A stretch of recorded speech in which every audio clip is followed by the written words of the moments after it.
DGP रहते हुए आज आप अगर देखें, और ऐसा कौन सा काम आपको लगता है कि जो अधूरा रह गया उसे पूरा करना चाहिए? देखिए, ये तो लाइफ में जो है ना, हाँ। ऐसा मैं बड़ी शांति से रिटायर हुआ हूँ। हाँ। आई हैड फुल 3 और इयर्स। बहुत अच्छी विदाई हुई आपकी। हाँ, हाँ। I had full 3 years to hmm. Work as DGP. फिर भी आपके मन में तो कुछ न कुछ प्रोजेक्ट चलते रहते हैं। हाँ। कि भाई ये होना चाहिए, तो कुछ हो जाते हैं, पूरे कुछ नहीं होते। जैसे मैंने उसकी मॉडर्नाइजेशन में, कंस्ट्रक्शन में बहुत काम किया। उत्तराखंड पुलिस तो ऑलमोस्ट जीरो पे थी जब यूपी से अलग हुई। हमारे थाने, चौकियां, सब कुछ, police housing, police lines almost नए के बराबर थे। तो चुनौतियां कितनी बड़ी थी। हाँ, तो वो सब धीरे धीरे बन गया, तो हम उसको कराते चले गए। तो वही आदमी सोचता है इसमें ये भी हो जाता, वो भी हो जाता, ऐसे होता है। तो आगे वाले अधिकारी कर रहे हैं, ऐसी कोई बात नहीं है। मतलब ये तो एक कंटिन्यूअस प्रोसेस है। और जैसा मैंने कहा कि भाई इसी तरह क्राइम में भी है कि आप सोचते हो ना भाई ये कर लो, इसमें वो कर लो। साइबर क्राइम है जैसे, वो कभी जीरो नहीं हो रहा। ड्रग्स जीरो नहीं हो रही। इनके अगेंस्ट हमने अभियान चलाए थे। मैं 4 क्राइटेरिया रखता था: ट्रैफिक, ड्रग्स, साइबर एंड महिला क्राइम इशू में। तो चारों पे मैं फोकस करके रखा हुआ था।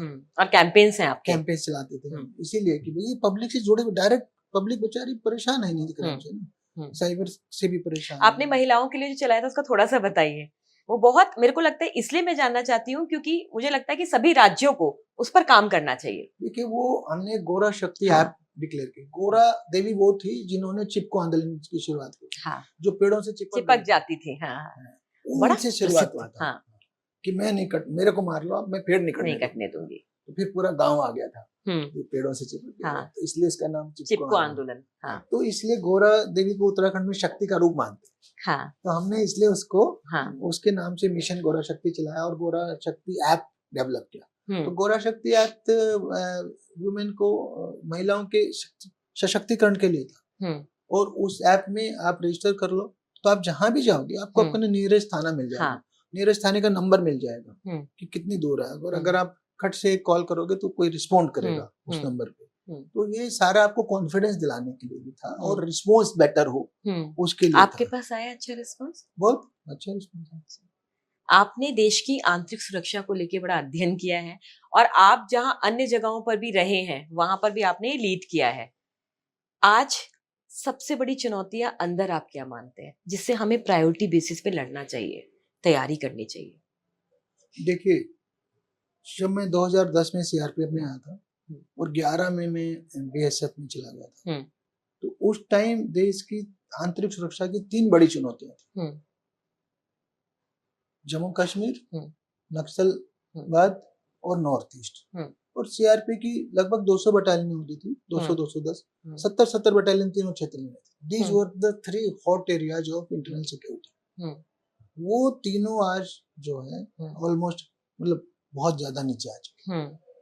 माननीय गृह मंत्री जी के प्रयासों से नक्सलवाद तो खत्म ही है।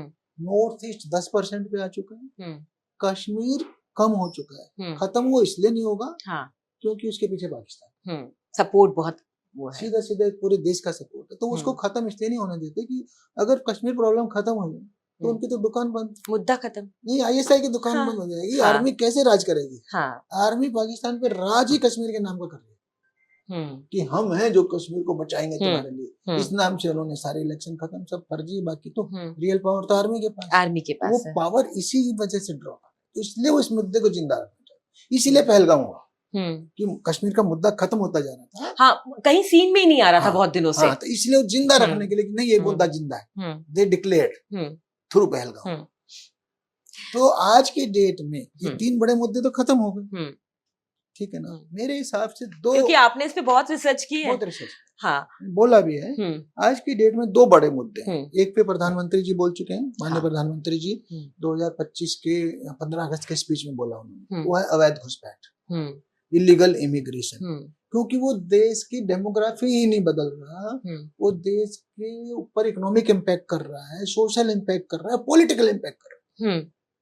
मुझे को अपने देश की सीमाओं को सुरक्षित नहीं रख सकता, मैं अपने इन्फिल्ट्रेटर्स को नहीं रोक सकता, तो हम कमजोर हो गए ना। तो हमें इन्फिल्ट्रेशन खत्म करनी है, इलीगल इमिग्रेशन खत्म करना है, अवैध घुसपैठ को कंट्रोल करना, ये एक चुनौती है। और दूसरी चुनौती ड्रग्स। क्योंकि ड्रग्स जो है वो वो टेररिज्म को फंडिंग करती है। बिल्कुल करती है, और उसको लोग अभी समझ नहीं रहे हैं। Yes. जबकि उसने राज्य खोखले कर दिए हैं। तो इसके ऊपर माननीय गृह मंत्री जी का अगला टारगेट है नक्सल के बाद अच्छा, ड्रग्स। लगे हुए हैं।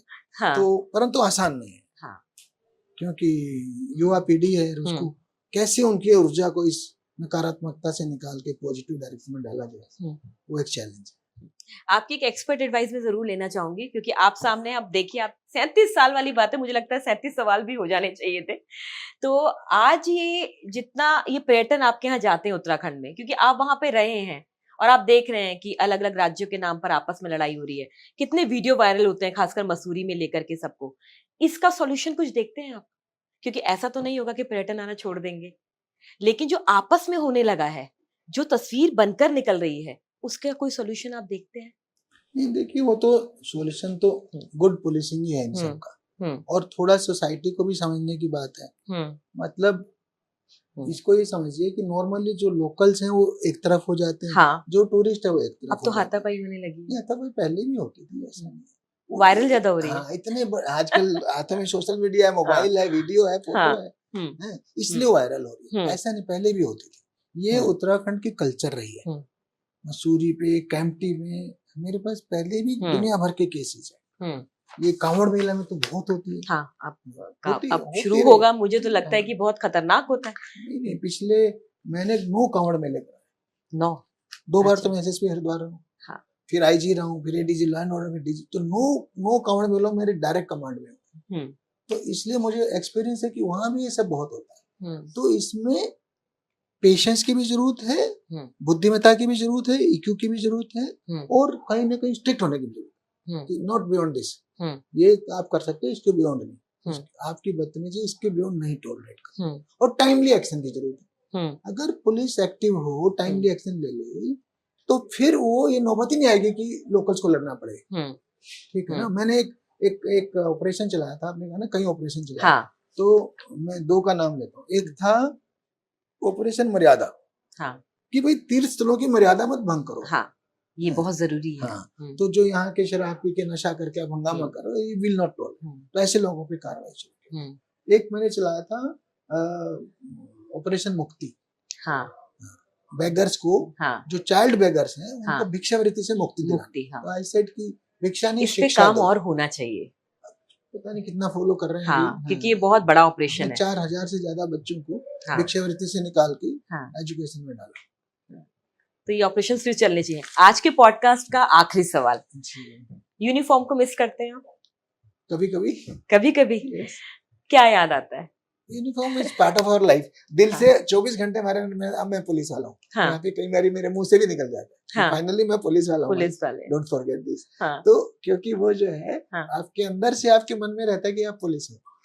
जो यूनिफॉर्म डेली पहनी वो अब नहीं पहन पा रहे आप, तो उसको कभी कभी मिस करते हैं। बट लकीली मेरी बेटी आ गई आईपीएस में। अच्छा, बहुत शानदार। तो फिर मेरे को उधर से मिल जाएगी यूनिफॉर्म की। मतलब फिर आप सामने देखेंगे पहने हुए। तो वो इंटरनेशनल खिलाड़ी थी पहले बैडमिंटन की। अच्छा। फिर उसकी नी इंजरी होगी तो उसको सर्जरी करानी पड़ी। इसलिए फिर वो एग्जाम देके। आज भी घर में जय हिंद होता है? अभी वो ट्रेनिंग में है। अच्छा, फोन करके बोलते पापा जय हिंद। हम तो खैर अभी तक पापा और कुई बोलते हैं। हमसे बात करने के लिए बहुत बहुत धन्यवाद। और आपने सच में खाकी को जिया है, जो बता भी रहे कि आप कितना महसूस करते हैं उसे ना पहनना। किताब का नाम है खाकी में इंसान, और हमें इसे 2 हिस्सों में नहीं, एक हिस्से में देखना चाहिए। जब आपसे हम ऐसे अधिकारियों को रूबरू कराते हैं तो याद रखिए, खाकी के अंदर एक इंसान होता है। वो भी अपनी बेटी की जब बात करता है तो अपनी बेटी को बोलता है कि अब वो यूनिफॉर्म पहनेगी।